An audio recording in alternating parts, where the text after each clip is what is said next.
వాస్తవ కథనం తెలుగు న్యూస్. విశాఖపట్నంలో south Coast railway Mazdoor union ఆధ్వర్యంలో కీలక ప్రెస్ మీట్ నిర్వహించారు. జోనల్ అధ్యక్షులు జిఎన్ శ్రీనివాసరావు విశాఖపట్నం విచ్చేసిన సందర్భంగా సమావేశం ఏర్పాటు చేశారు. ఈ సందర్భంగా రాయగడ డివిజన్లో కొనసాగుతున్న సమస్యలతో పాటు తెలుగు ప్రాంతానికి చెందిన రైల్వే ఉద్యోగులు ఎదుర్కొంటున్న ఇబ్బందులపై ప్రధానంగా చర్చించారు.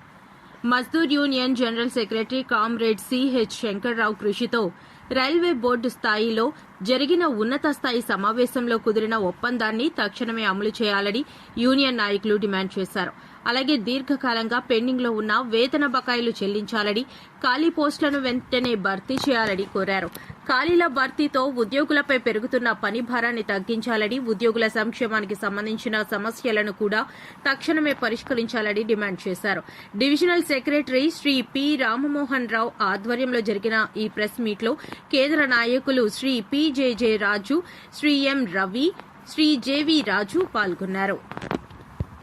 కార్మికుల యొక్క ప్రత్యేకించి సౌత్ కోస్ట్ రైల్వే ఏర్పడిన తర్వాత పూర్వపు వాల్తేరు డివిజన్ ఏదైతే విశాఖపట్నం డివిజన్ గాను రాయగడ డివిజన్గా విభజించబడిందో, ఈ నేపథ్యంలో రాయగడ డివిజన్లో చిక్కుకుపోయిన మన ఉత్తరాంధ్ర రైల్వే కార్మికులు అనేక మంది వారి యొక్క ఆందోళనని అనేక రూపాల్లో తెలియచేయడం మనం చూసాం.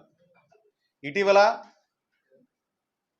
మంగళవారం రాయగడ ప్రాంతంలో ఉన్న అనేక మంది మన ఉత్తరాంధ్ర వాసులు రైల్వే ఎంప్లాయీస్ ఎవరైతే ఉన్నారో వారి యొక్క కుటుంబ సభ్యులతో సైతంగా అనేక మంది విచ్చేసి మన డివిజనల్ రైల్వే మేనేజర్ వారి కార్యాలయం ముందు ఆందోళన నిర్వహించిన విషయం మీ అందరికీ తెలిసిందే.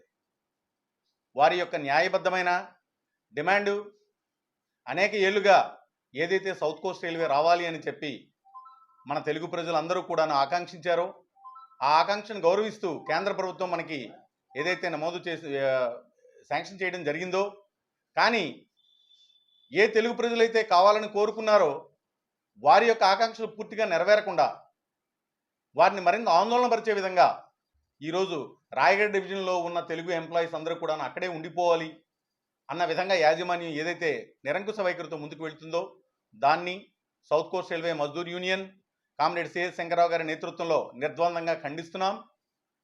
ఆ ప్రాంతంలో ఉన్న రైల్వే ఎంప్లాయీస్ వారి కుటుంబాల యొక్క ఆందోళనతో మేము పూర్తిగా ఏకీభవిస్తున్నాం, వారికి మా యొక్క సంఘీభావాన్ని తెలియజేస్తున్నామని చెప్పి మీ అందరి ద్వారా అందరూ కార్మికులకు మేము తెలియజేయదలుచుకున్నాం. కానీ ప్రచార సాధనాల వరకు కానీ ముఖ్యంగా ప్రజలకి ఉత్తరాంధ్ర కార్మికులకి ప్రత్యేకంగా తెలియజేయండి ఏమనగా, యాక్చువల్గా జోన్ ఫామ్ అయినప్పుడు ఆప్షన్లు తీసుకోవడం అనేది ప్రతి ఒక్కరికి జోన్ ఫామ్ అయిన విషయంలోనే వస్తుంది ఆటోమేటిక్ ఆర్డర్ అనేది.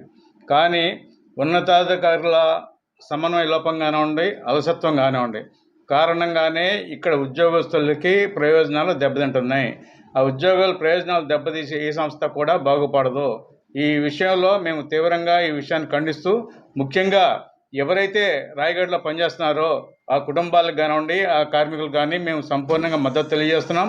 తప్పనిసరిగా వాళ్ళని ఇక్కడ రావడానికి ఎన్ని రకాలుగా పోరాటాలు చేయాలో అన్ని రకాలుగా కూడా సౌత్ కోస్ట్ రైల్వే మజ్దూర్ తరఫున పోరాటం చేస్తామని చెప్పి తదుపరి కార్యాచరణకు మేము సంసిద్ధంగా ఉన్నామని కూడా ఈ మీడియా ద్వారా మేము ప్రజలకి అధికారులకు కూడా తెలియజేయాలనుకుంటున్నాం. యాక్చువల్గా అనేది జోన్ ఫామ్ అయిన తర్వాత ఆప్షన్లు తీసుకోవడం అనేది ఒక కార్యాచరణ. దీంట్లో రాయగఢలో పనిచేసే కార్మికులకు ఆప్షన్లు కూడా అవసరం లేదు. ఇంతవరకు కూడా రైల్వే బోర్డు ఉత్తర్వుల ప్రకారం జోన్ అయితే కొత్తగా ఫామ్ అయింది, కానీ యాక్చువల్గా రాయగఢ ఇప్పుడు ఎగ్జిస్టింగ్ విశాఖ డివిజన్ రెండు కూడా ఒకే వాల్తేరు డివిజన్లో కలిసి ఉండేవి. క్యాడర్ ఇంతవరకు బైఫర్కేషన్ జరగలేదు. సో రెండు క్యాడర్లు సమానంగానే ఉన్నాయి. సో ఏ ఫలితాలు వచ్చినా, ప్రమోషన్లు వచ్చినా, సీనియారిటీలు వచ్చినా, ట్రాన్స్ఫర్స్ వచ్చినా ఏ ఆప్షన్లో లేకుండానే ఈ రెండింటి మధ్య సమన్వయము ప్లస్ ట్రాన్స్ఫర్స్ ఉండాలి. కానీ ఉన్నతాధికారుల సమన్వయ లోపం వల్ల, ఒక రకంగా చెప్పాలంటే వాళ్ళు ఎగో ప్రాబ్లమ్స్ వల్ల కావాలని ఈ విషయంలో ఎటువంటి యాక్షన్ తీసుకోకుండా కార్మికుల్ని, కార్మిక కుటుంబాలని ఇబ్బంది పెడుతున్నారు. అది సరైన విధానం కాదు.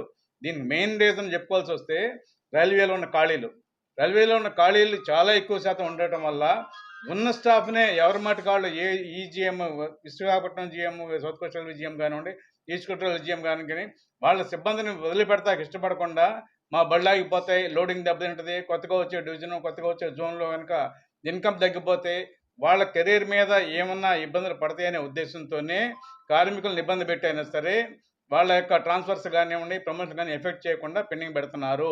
ఇది సరైన విధానం కాదు.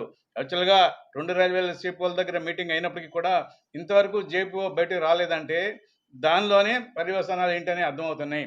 ఇటువంటి చర్యల్ని కార్మిక సంఘం కింద, గుర్తింపు సంఘం కింద రాజు, నేను అసిస్టెంట్ జనరల్ సెక్రటరీని. ఈ south Coast railway Mazdoor union ముఖ్య ఉద్దేశం ఏంటంటే కరప్ట్ ఫ్రీ యూనియన్. శంకర్రావు గారు, శ్రీనివాస్ గారి నాయకత్వంలో first agenda corrupt free union. Corruption ఎక్కడ ఏ లెవెల్లో కూడా టాలరేట్ చేయరు. అందుకే ఇక్కడ రాయగఢలో ఉన్న ఎంప్లాయీస్ని వాలంటీర్ తేడానికి చాలా విధాలుగా డబ్బులు చేతులు మారుతుందని శంకర్రావు గారి దృష్టికి వచ్చిన వెంటనే ఆయన వెంటనే ఓ లెటర్ రాశారు. మీరు ఎవరికి ఏ రకమైన డబ్బులు ఇవ్వక్కర్లేదు, South Coast railway Mazdoor union ఏ రకమైన కరప్షన్ లేకుండా మిమ్మల్ని వాలంటీర్ తెచ్చి మీకు న్యాయం చేస్తామని చెప్పేసి ఒక పబ్లిక్ లెటర్ రాయడం జరిగింది అందరికీ. కాబట్టి మిత్రులారా, south Coast railway Mazdoor union Shankar Rao గారి నాయకత్వంలో కరెక్ట్ ఫ్రీ యూనియన్ ఇది ఫస్ట్ ఎజెండా. మీ ద్వారా నేను అందరు రాయగఢలో ఉండిపోయిన ఎంప్లాయీస్ అందరికీ చెప్పదలుచుకున్నాను, ఎవరికి ఏ రకమైన లంచాలు ఇవ్వకలేదు. రూల్ ప్రకారంగా మీకోసం ఏ రకమైన కరప్షన్ లేకుండా శంకర్రావు గారు ఫైట్ చేస్తానని చెప్పమన్నారు. అది మీ ద్వారా నేను అందరికీ తెలియజేస్తున్నాను. Thank you.